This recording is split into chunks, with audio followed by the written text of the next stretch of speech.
Today's episode is delivered to you in an audiobook format. Our focus today is the book Ultralearning by Scott H. Young, which explores how to master hard skills and complex knowledge in less time, all through a self-directed, intensive, and strategic approach to learning. Whether you're looking to become fluent in a new language, jumpstart a career in coding, or deepen your expertise in any demanding field, Ultralearning offers a blueprint for doing it both efficiently and effectively. But there's more to this concept than just speed. It's about pushing yourself to reach genuine mastery, not just cramming for a test or memorizing a few surface-level facts. Scott's work emphasizes a style of active, immersive, and goal-oriented learning that challenges many assumptions about how education should work. Over the next few minutes, we'll delve into the core principles of ultralearning, explore some of Scott's personal experiences, like his famous MIT challenge, and highlight specific techniques you can use to design your own high-intensity learning projects. By the end, you might see that what takes many people years to learn can often be done in months if you adopt the right methods and cultivate the discipline to sustain them. But why does this matter to you? In an age of rapid technological and societal shifts, the ability to learn quickly and effectively is arguably one of the most important skills you can develop. Traditional schooling can sometimes be too slow or too broad, leaving you without the deep competence you truly need. Meanwhile, online resources and communities have exploded, meaning you have vast amounts of knowledge at your fingertips. Yet many people don't know how to harness these tools properly. Ultralearning steps into that gap, showing you how to pick a target, map out an approach, and then relentlessly pursue it until you've gained genuine skill or expertise. This method is particularly relevant for those who want to switch careers, become entrepreneurs, or simply keep pace with evolving demands in the workplace. Through rigorous planning and purposeful practice, you can transcend the typical bounds of casual self-study and attain something far more substantial. Scott Young defines ultralearning as a strategy for aggressive, self-directed learning, one that aims to attain deep, meaningful results in a fraction of the time most people assume is necessary. Unlike a conventional class where you follow a fixed syllabus at a set pace, ultralearning empowers you to craft your own curriculum, focusing on your weaknesses, building mastery in vital areas, and pushing toward real-world performance, rather than settling for passable grades or superficial knowledge. He stresses that this approach is not for the faint of heart. It requires sustained effort, a willingness to confront your own limitations, and a comfort with making mistakes along the way. Yet, the payoff can be immense. Scott asserts that by challenging yourself in this manner, you not only learn faster, but also retain more and achieve a deeper, more intuitive grasp of the subject. He writes extensively about how the constraints we typically accept, long programs, scattered attention, or passive listening, are not inevitable. Instead, if you're prepared to study intensely and purposefully, you can surpass many traditional timelines. Ultralearning also stands on a foundation of cognitive science. Researchers have found that the human brain learns best with active retrieval, spaced repetition, and immediate feedback, techniques that don't always show up in standard educational settings. By embracing these evidence-based methods, ultralearners often find they can break through plateaus that stall less directed learners. Moreover, Scott points out how self-directed study can capitalize on your intrinsic interests. Since you decide the pace and structure, you can front-load challenges, skip extraneous content, and engage with the material in ways that sustain your enthusiasm. This sense of ownership can be crucial. It transforms learning from a chore or obligation into a personal quest for excellence. And that shift in mindset can make all the difference between going through the motions and genuinely craving mastery. One of the inspirations for Scott's approach was his MIT challenge, in which he set out to learn the entire 4-year MIT computer science curriculum in just 12 months, essentially compressing what is usually a rigorous undergraduate program into one intense year. Scott tackled the same exams, worked through the same problem sets, and completed the same projects, but he did it all using free online materials and a meticulously organized self-study schedule. By the end of that year, he had replicated much of the MIT degree's content, often scoring comparably to real MIT undergraduates on official past exams. This feat demonstrated that a structured, self-motivated approach could rival and sometimes surpass what's achieved in formal educational settings. But the MIT challenge wasn't just about speed. It was also about depth. Scott wanted to be sure he truly understood the concepts, from algorithms to discrete math. His success showcased a vital lesson. With the right strategy, time constraints, and unwavering commitment, you can push yourself to accomplish feats most would deem impossible. Yet, the MIT challenge wasn't a one-dimensional test of willpower. Scott refined his approach throughout the process, discovering which learning techniques yielded the best results and which ones were inefficient or led to burnout.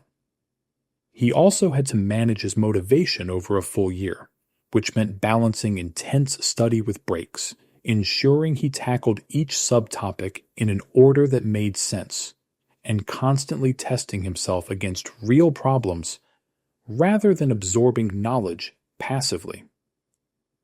In interviews after completing the challenge, Scott explained that while anyone could replicate something like this, the key lies in understanding how to isolate subskills, schedule deep study sessions, and create ongoing feedback loops.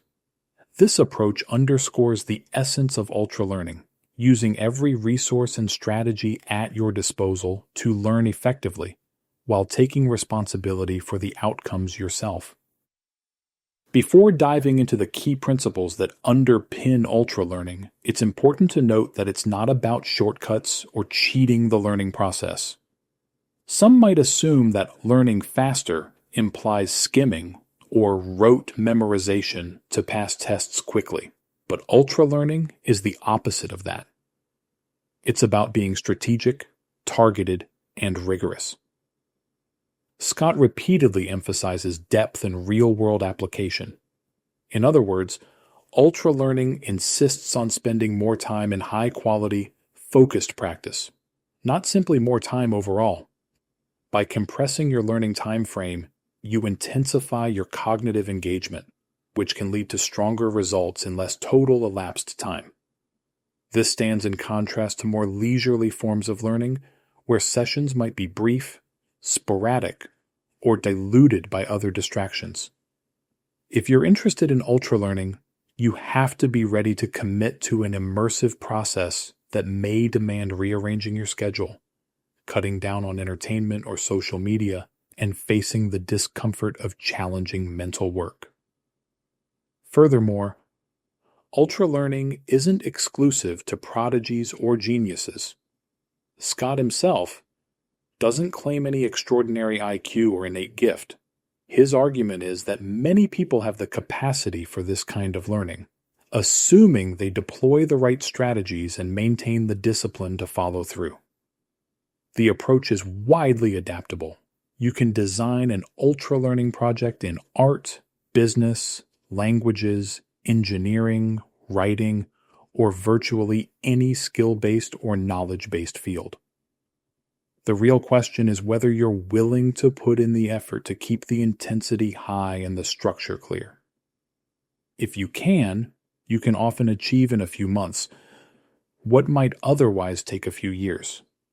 The result is an expanded sense of your own potential and a concrete skill set that can open doors you didn't even know existed. In the book, Scott presents 9 core principles that shape an ultralearning project. These principles serve as guidelines rather than strict rules, but they are consistently observed across success stories in ultralearning. They stand on a mix of cognitive science, anecdotal evidence, and Scott's own experiences.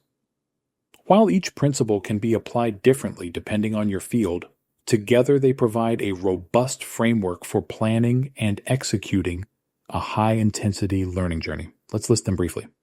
1. Metalearning. 2. Focus. 3. Directness. 4. Drill. 5. Retrieval. 6. Feedback. 7. Retention. 8. Intuition. 9. Experimentation. Each of these addresses a specific facet of how people learn, from how to do preliminary research, meta-learning, to how to refine your mental models over time, intuition. In the upcoming sections, we'll double-click on each principle, expanding on how they can drastically improve the quality and speed of your learning. One thing you'll notice is that these principles fit together, reinforcing one another, so truly embracing ultralearning means implementing all or most of them, rather than picking just 1 or 2. As we explore them in detail, keep in mind that no single method or principle stands on its own. For instance, you might be great at focus, devoting hours of uninterrupted study time each day, but if you fail at feedback, you could be practicing errors over and over without realizing it. Or you might do well with retrieval, constantly testing your memory, but if you ignore directness and never apply what you learn to real problems, you'll face a steep transfer gap. The synergy among these principles is where ultralearning truly shines, allowing you to not only assimilate information quickly, but also turn it into lasting skill. 1. Metalearning. This principle involves taking time before you even start to map out the knowledge landscape of your chosen field. You want to understand how experts typically learn it, which resources are the most recommended, which subskills matter most, and how to approach them in a logical sequence. You might talk to professionals or advanced learners, read syllabi from top universities, or scan through well-regarded textbooks. This step is your strategic compass. By clarifying the terrain, you avoid the mistake of tackling random, low-impact topics or ignoring key fundamentals that everything else depends on. For instance, if you're learning machine learning, you'd quickly discover the need for linear algebra, statistics, coding skills, and an understanding of algorithms. You'd also see that certain library frameworks are standard. By integrating these into your plan from the outset, you ensure your time goes where it's most beneficial. Moreover, meta-learning helps with motivation. Knowing your roadmap reduces uncertainty and boosts confidence that you're on the right track. But meta-learning isn't static. As you progress, you might revisit your map, discovering that certain advanced topics aren't as crucial as you first believed, or that you need additional foundational work in a specific area. This iterative approach keeps your project dynamic. You might revise your resource list, find new mentors or communities, or pivot to a different approach if your initial plan proves inefficient. The key is to keep your eyes on the big picture while staying flexible about how you get there. In essence, meta-learning is about planning smart, staying informed, and laying a robust foundation to guide every other principle you will apply. 2. Focus. Focus is about eliminating or minimizing distractions so you can maintain deep, continuous concentration. In typical learning environments, students are often multitasking, studying while checking messages, half listening to lectures while browsing the internet, or constantly pausing to handle small errands. This scattered attention severely hampers deep cognition. Ultralearning flips that script. Scott recommends setting aside blocks of time, maybe 90 minutes or more, where you turn off your phone, block distracting websites, and fully commit to a specific task or subskill. The reason is that the human brain takes time to warm up to complex tasks. If you're constantly switching in and out, you never attain the mental momentum required for insight or problem solving at a high level. Extending those blocks over weeks or months trains your capacity for sustained mental effort.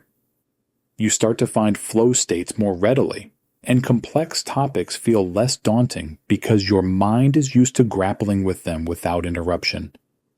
This principle also implies a certain lifestyle adjustment. If you have a busy schedule, you might have to wake up earlier or carve out evenings to ensure you get these uninterrupted windows. The payoff, however, is significant. By giving each learning session your undivided attention, you compress the time needed to absorb and internalize information. Scott often cites research showing that multitasking can reduce effectiveness by a huge margin, so adopting deliberate, single-minded focus is a near non-negotiable for serious skill acquisition. 3. Directness. Directness means practicing a skill in the real form you eventually want to master. For instance, if you want to learn to speak French, you don't just fill out grammar worksheets all day. You engage in actual conversation, forcing your mind to retrieve vocabulary and grammar in real time. If you're learning to code web applications, you build an actual site or solve real debugging challenges, instead of just reading about syntax. This principle counters the common pitfall of faking it with practice tasks that don't resemble real usage. While certain subskills might need isolated drills, the backbone of your learning should remain as close as possible to the ultimate performance context. Why is this so important? Transfer is notoriously tricky in learning science. Knowledge gained in an artificial setting doesn't always transfer smoothly to real-world situations. When you skip direct practice, you end up proficient in exercises or theoretical questions, but flounder when faced with unstructured, real problems. Directness also keeps motivation high because you see tangible progress. Instead of feeling like you're always doing prep work, you're directly engaging with your goals, be it conversing in a foreign language or producing code that solves real tasks. Of course, directness can be intimidating because it exposes your weaknesses immediately. But that's precisely the point. It ensures you don't hide behind the comfort of theoretical exercises. By embracing directness, you accelerate your path to true mastery. 4. Drill. While directness is crucial, there are times when focusing narrowly on one subskill can yield faster improvement. This is where drilling comes in. You isolate the problem area. Maybe your pronunciation in Mandarin, your sense of pitch in singing, or your ability to handle integrals in calculus, and design short, intense practice sessions around it. Drilling is especially effective for things that block your overall performance if left unaddressed. For example, if you're practicing guitar and always stumble on a particular chord transition, you can spend 20 minutes repeatedly transitioning just those chords. This kind of deliberate isolation hones your muscle memory or mental pattern recognition far more quickly than if you only encounter that chord transition occasionally in full pieces. The danger is that some learners turn drilling into their entire routine, neglecting to return to direct practice. That can create an artificial sense of mastery. Sure, you might become excellent at solving a certain type of puzzle, but if you never integrate it back into more holistic tasks, your improvement won't translate to real performance.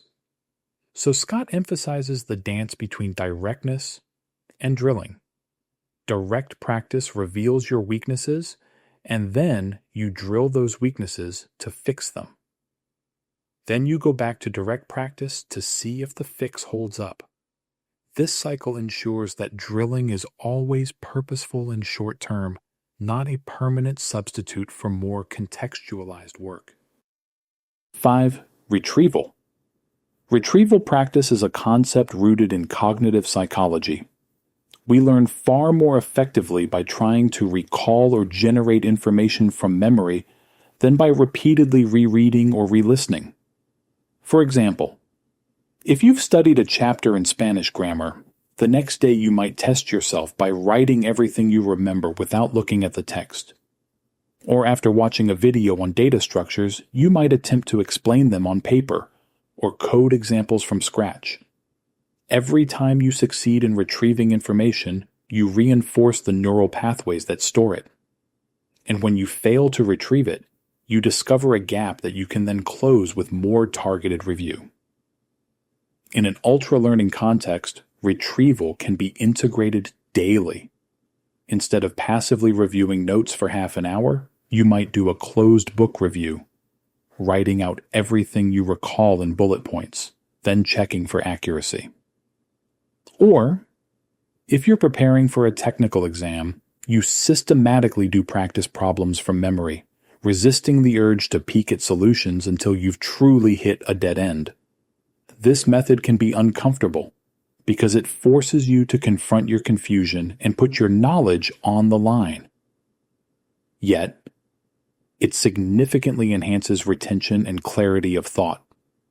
Scott repeatedly cites studies showing that retrieval is one of the most potent yet underused strategies in learning. When combined with spaced repetition, revisiting concepts at strategically increasing intervals, you gain a powerful formula for long-term mastery. 6. Feedback. Fast, accurate feedback is critical to improving any skill quickly. When you attempt something new, like speaking in Portuguese or building a small software feature, how do you know if you're doing it correctly unless you get immediate data about mistakes or successes? Many forms of practice lack sufficient feedback. You might read a textbook, but if you never attempt the exercises or never have anyone mark them, you float in a bubble of unverified self-assessment. Or you might practice guitar alone, but if you never record yourself or play for a teacher, you may not notice timing issues. In ultralearning, Scott underscores that feedback should be prompt and specific whenever possible. The more promptly you can spot and correct errors, the less you fossilize them. However, feedback can be stressful, especially when it highlights weaknesses you'd rather not face. That's why an ultralearner needs a growth mindset. Each piece of feedback is an opportunity to refine your approach. You might adopt certain habits, daily quizzes, peer reviews of your code, or language exchange sessions where your partner points out every grammatical slip. Over time, you'll likely also calibrate how much feedback you can handle. Too much, too frequently, can crush morale. Too little, too rarely, can lead to stagnation. The sweet spot is consistent, constructive feedback that keeps you improving at a brisk pace. Experts often note that in fields like sports or performing arts, immediate coaching feedback is standard. Ultralearning extends that principle to any domain, no matter how academic or intellectual it seems. 7. Retention. Even if you learn something quickly, there's a risk of forgetting it just as fast unless you systematically reinforce your memory. Retention strategies ensure that knowledge sticks in your mind for the long term. One widely recognized technique is spaced repetition, where you revisit a concept at intervals that grow longer each time, maybe day 1, day 3, day 7, day 14, and so on. This scheduling capitalizes on the brain's tendency to strengthen memory traces right at the brink of forgetting. Another approach is interleaving, where you mix multiple skills or topics in a single study session. This can help you learn to recognize the context in which various techniques apply, boosting recall when you face real-world tasks that don't come in neat chapters. Practical application also drives retention. For instance, if you're learning architecture, regularly designing small projects or analyzing buildings in your environment cements the concepts far better than reading the same architectural theory multiple times. Similarly, if you're mastering calculus, applying it in physics or engineering contexts helps the formulas become second nature.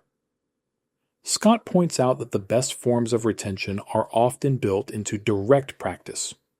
When you routinely use what you've learned, the question of forgetting it becomes less acute.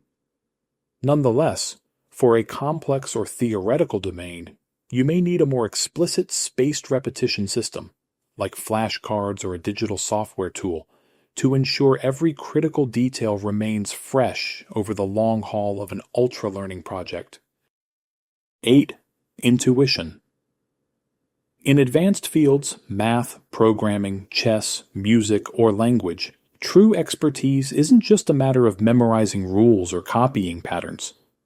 You need an intuitive grasp so that when faced with a novel challenge, you can adapt seamlessly.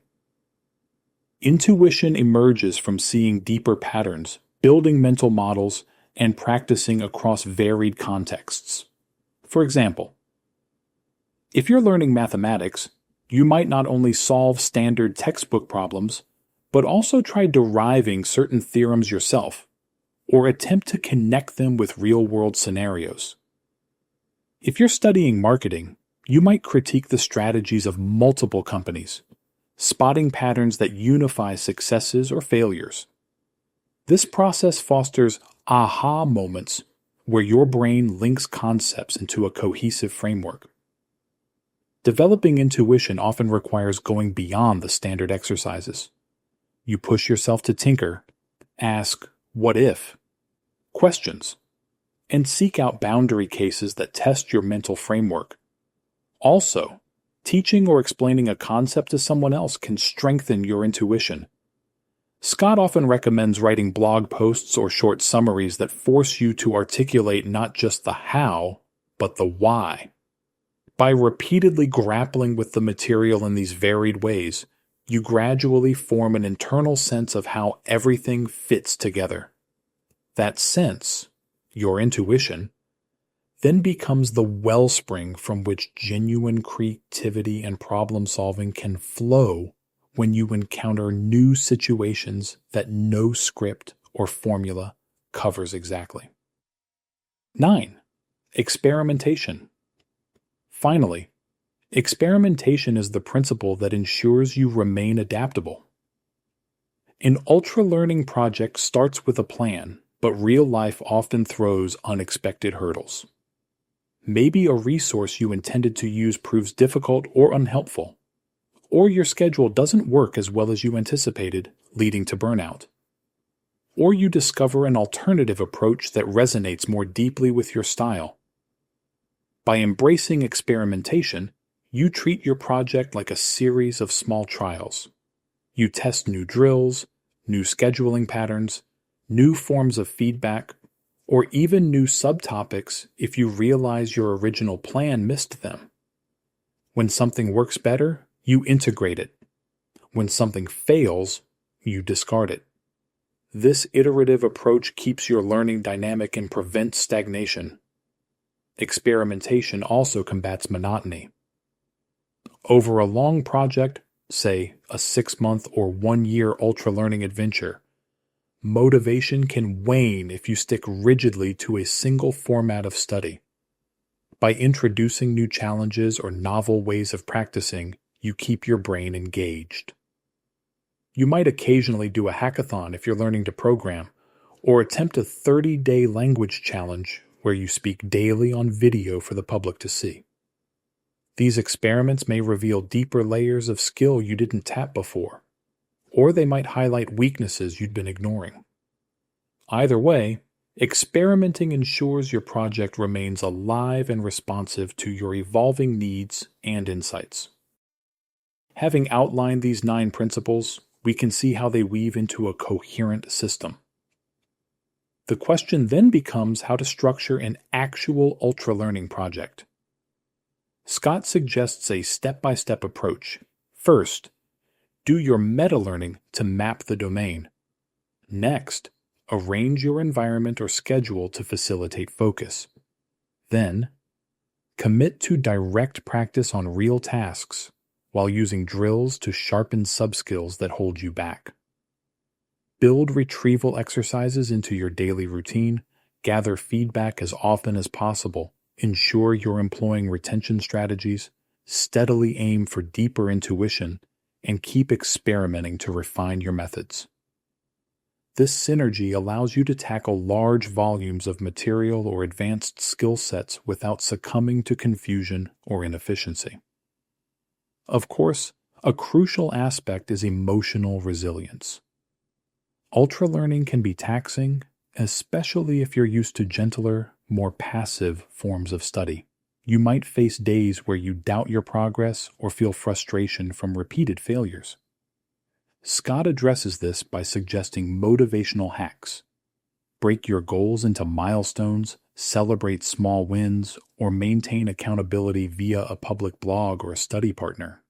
He also emphasizes self-compassion. Pushing hard doesn't mean punishing yourself relentlessly. Taking short breaks or adjusting your pace when life intervenes is acceptable, as long as you return to the principles with renewed vigor. Next, plan how you'll maintain focus across weeks or months rather than just a single session. In a truly ambitious project, like mastering full-stack web development or learning advanced 3D animation, a day or two of good focus isn't enough. You need a system that organizes your schedule. For example, you might adopt a morning block of 2 to 3 hours daily for deep study, with an afternoon slot for practice tasks or code reviews, plus some evenings dedicated to retrieval or feedback. Additionally, you might set weekly goals, for instance, completing a certain module or finishing a mini project that tests your new knowledge. By chunking tasks and pacing them, you reduce the risk of burnout or aimlessness. You'll also want to think about life's other responsibilities. If you have a day job or family obligations, your blocks may be smaller or occur at times when you're less likely to be disturbed, such as early morning or late evening. The principle remains: protect those hours from distraction and use them for intense, purposeful learning. Some ultralearners find they can manage only 10 to 15 hours a week due to external constraints, yet still make swift progress because every hour is potent. The difference between half-hearted, scattered learning and single-minded, deeply engaged learning can be transformative, even if the total time spent is smaller than a typical college student's daily routine. You'll also build in opportunities for feedback. Suppose you're learning a new language, like German. You might schedule daily short calls with native speakers via online platforms. That forces you to confront your actual speaking ability and get corrections on grammar or pronunciation. If you're studying data science, you might join a Kaggle competition or share your notebooks publicly for critiques.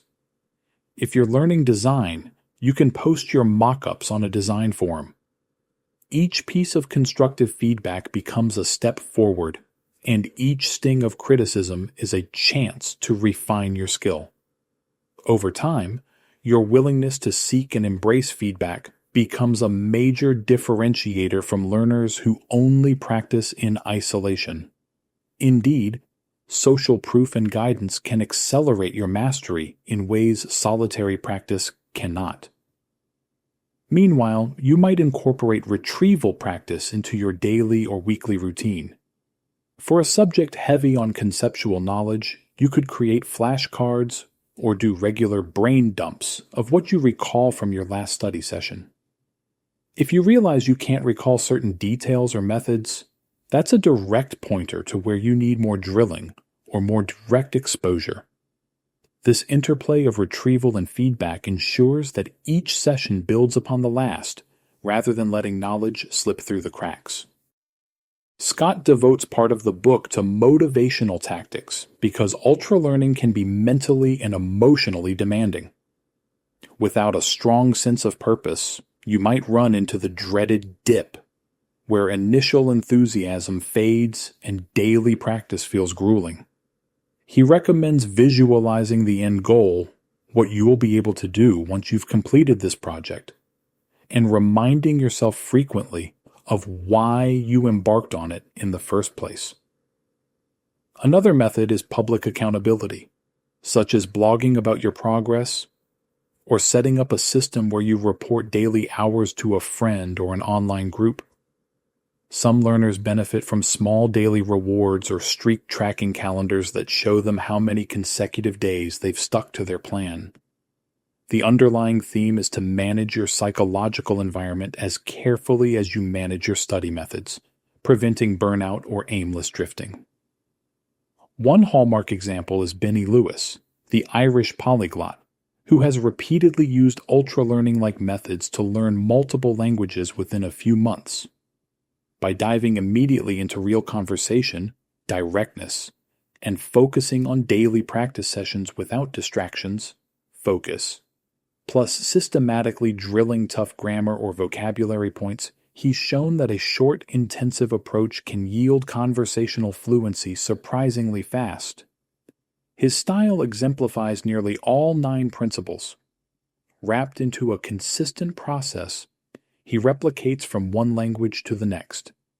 This underscores that while the specifics of your domain might differ, be it languages, programming, or something else, the overarching framework of ultralearning remains applicable. Another example from the book is Scott's friend Tristan de Montebello, who decided to become a top-level public speaker in under a year.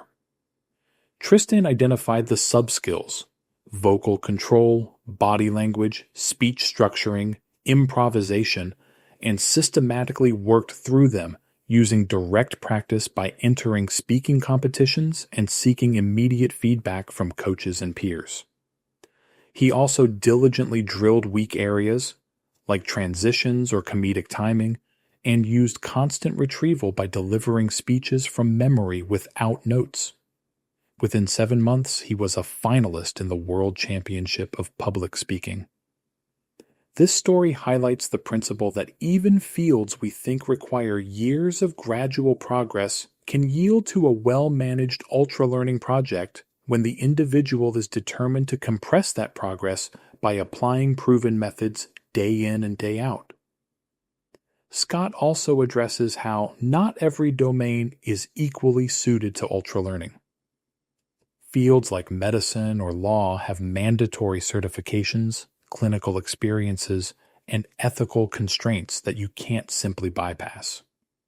Still, the ultralearning ethos can accelerate portions of your preparation, especially the theoretical knowledge or certain procedural skills.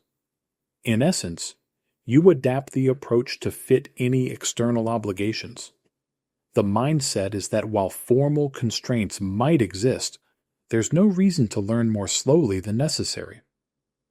You apply each principle, focus, feedback, etc., to your official studies or practical training, intensifying your gain within those frameworks. An important caution is that not every domain is equally suited to ultralearning. Some, like advanced research in physics or specialized engineering, require long-term mentorship, sophisticated labs, or formal credentials. Even in these areas, though, you can adopt ultralearning principles for the theoretical segments or for the portion of the knowledge that doesn't demand specialized external resources. The approach remains flexible. You take what you can do on your own and push it to the maximum. Meanwhile, for the parts that demand external input, like lab access or professional oversight, you align those with the same high-intensity, feedback-driven ethos. The result is still a significantly faster and deeper absorption of material than if you passively waited for each semester's slow drip of knowledge. One might wonder about time management or fear of burnout. Indeed, dedicating large chunks of time daily or weekly can be challenging. But the consistent message is that a well-planned ultralearning project is time efficient in the bigger picture. Rather than spreading your effort haphazardly over years, you concentrate that effort in a compressed schedule, which ironically can be gentler on your overall life. You get to results sooner, you avoid the constant mental overhead of, I still haven't learned that, and you build momentum that keeps you motivated. The real enemy, Scott notes, is half engagement, where you spend hours that don't result in deep learning because they're interrupted or passive. We should also address the fear of failure. Ultralearning, by nature, invites mistakes because you push yourself beyond your comfort zone. Direct practice can be humbling.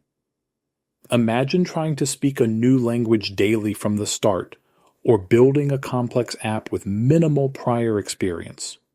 You'll encounter errors, confusion, and occasional embarrassment. But these are signals of genuine progress. By confronting them head-on, you identify exactly where your knowledge or skills are lacking, and you can correct them quickly. Contrast that with a slow, safe approach that might avoid direct practice until it's too late. In that scenario, you could invest months without discovering big gaps in your competence. The ultralearning approach says, face your weaknesses early, fix them, and emerge stronger, faster. Another subtle but vital concept is consolidation, a phase where your brain integrates and organizes the knowledge you've acquired. After an intense push, you might schedule a short break or switch to a lighter pace, allowing your mind to make those deeper connections. Sleep, downtime, and low-intensity reviews can help transform short-term gains into durable long-term capabilities. Too often, learners hop immediately from one challenge to the next, without letting their brain do that behind-the-scenes housekeeping. By acknowledging consolidation, you ensure that your ultralearning sprint leads to stable mastery rather than ephemeral success. Of course, each ultralearning project is unique. If you're focusing on language acquisition, your plan will revolve heavily around conversation practice, listening comprehension, and targeted vocabulary drills. Whereas someone mastering an academic subject like quantum mechanics might emphasize problem sets, active derivations of formulas, and group discussions for feedback. The universal theme is that you are the architect of your learning. You set the goals, design the process, schedule the blocks of time, and decide how to measure success. This autonomy is powerful but also carries responsibility.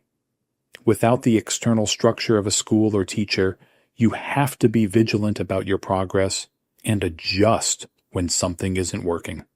That's where the principle of experimentation becomes vital. If your chosen approach isn't yielding results, you pivot, test a new tactic, and keep what works. One reason why ultralearning resonates with many readers is that it challenges the notion that formal institutions have a monopoly on effective learning. Traditional schooling can be wonderful, but it's not always optimized for each individual's pace or for real-world readiness. By contrast, an ultralearning project is hyper-tailored to you. You identify precisely which skills matter for your personal or professional goals, focusing relentlessly on them. You move as fast as your motivation and mental capacity allow, avoiding the slow pacing that often marks large classes. and you reallocate time from less crucial areas to the direct, challenging tasks that yield real improvements. The result can be a dramatic acceleration in your capability, often far beyond what standard coursework alone might provide. We also mention motivational tactics because keeping your drive alive for weeks or months is no small feat. Some ultralearners rely on daily journaling or habit tracking apps to see visual proof of their consistency. Others maintain a social media log or a YouTube vlog where they report each week's progress, making them accountable to followers or friends. Another strategy is to design sub-goals that let you celebrate incremental wins. For instance, if your end goal is to read a novel in Japanese, you might start with reading children's books after a month, short stories after 2 months, and eventually ramp up to that novel. Each milestone reaffirms that your method is paying off, fueling your motivation to push onward. In Ultralearning, Scott underscores that these motivational hacks aren't secondary. They can be decisive in whether you complete your project or abandon it halfway through. In concluding, let's restate the 9 principles more concisely, now that we've explored them in detail. 1. Metalearning. Research your field and map out the best resources, subskills, and methods. 2. Focus. Work in distraction-free blocks to maintain intense mental engagement. 3. Directness. Practice in the real context you want to master, minimizing abstraction. 4. Drill. Isolate problem areas for specialized, repetitive practice when necessary. 5. Retrieval. Use active recall and generation to reinforce memory and reveal knowledge gaps. 6. Feedback. Seek prompt, specific input on your performance, then adjust accordingly. 7. Retention. Incorporate spaced repetition, real-world usage, and interleaving to lock in knowledge. 8. Intuition. Push toward deeper understanding by exploring patterns, derivations, and applications. 9. Experimentation. Stay flexible, iterating on your approach and adopting new methods as needed. Combined, these principles ensure that your learning is both fast and robust. You don't simply race through material, you engage deeply and develop genuine skill. You drill weaknesses, but return to real application. You force yourself to remember instead of rereading. You gather feedback even if it hurts. You hold your knowledge over time through spaced reviews. You seek intuitive mastery by constantly challenging your mental models, and you keep experimenting to avoid plateaus or irrelevance. If you're interested in starting your own ultralearning project, consider picking a goal that genuinely excites or benefits you. Maybe it's learning to build websites to change careers, or picking up a new language to travel. Spend a few days on metalearning, identifying top resources, crucial topics, and how experts approach them. Then plan your schedule, blocking out consistent times to immerse in direct practice. Always remain mindful of the synergy between directness and drilling. Practice the real skill to see what's lacking, then do short targeted drills to fix those gaps. Seek feedback from peers, mentors, or public forums. Use retrieval practice daily or weekly to ensure new content sticks. Over time, refine your approach via experimentation. You may discover new tools, better sources, or more suitable practice methods. Remember that you can start small. You might do a 2-week pilot to see how you handle an hour of deep focus each morning, or to test a particular resource. If it works, expand your project. If it doesn't, iterate on your plan until you find a groove that's challenging yet sustainable. Once you see tangible improvement from just a few weeks of applying these principles, your confidence grows exponentially. That sense of empowerment is one of Ultralearning's hidden rewards. It shows you that many of the perceived barriers to learning are more about approach and commitment than innate limits. Throughout the book, Scott addresses potential pitfalls, like choosing the wrong subskills, underestimating how much time to allocate, or failing to reintroduce subskills into direct practice after drilling them.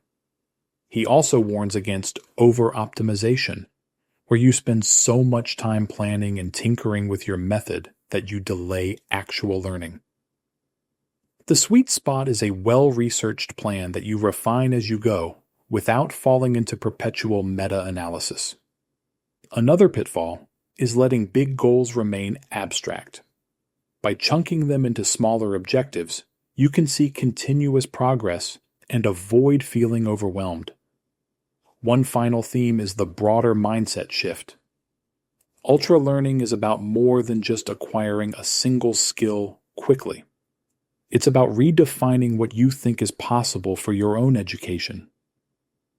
If you've always assumed you learn slowly, or that certain subjects are off limits because they're too hard, an ultralearning success story can shake that belief. Realizing you can tackle advanced topics with a combination of discipline and technique rewires your self-perception. It encourages you to keep forging new learning projects throughout your life, using the same approach to remain adaptable and intellectually vibrant as the world evolves. From coding to languages, from art to marketing and beyond, the capacity to learn effectively is a superpower that can set you apart in nearly any endeavor. At its core, this mindset is invaluable in a rapidly changing world. Industries come and go, technologies evolve, and new fields emerge constantly. Those who can't learn fast risk stagnation. Conversely, those who embrace ultralearning can continuously reinvent themselves, seizing opportunities that align with their passions or responding to external changes with agility. This sense of control over your own development is liberating. It frames challenges not as obstacles, but as invitations to embark on a new ultralearning journey. Ultimately, ultralearning is a call to reclaim learning as an active, creative, and self-determined process, one that can transform your capabilities far more radically than you might have imagined.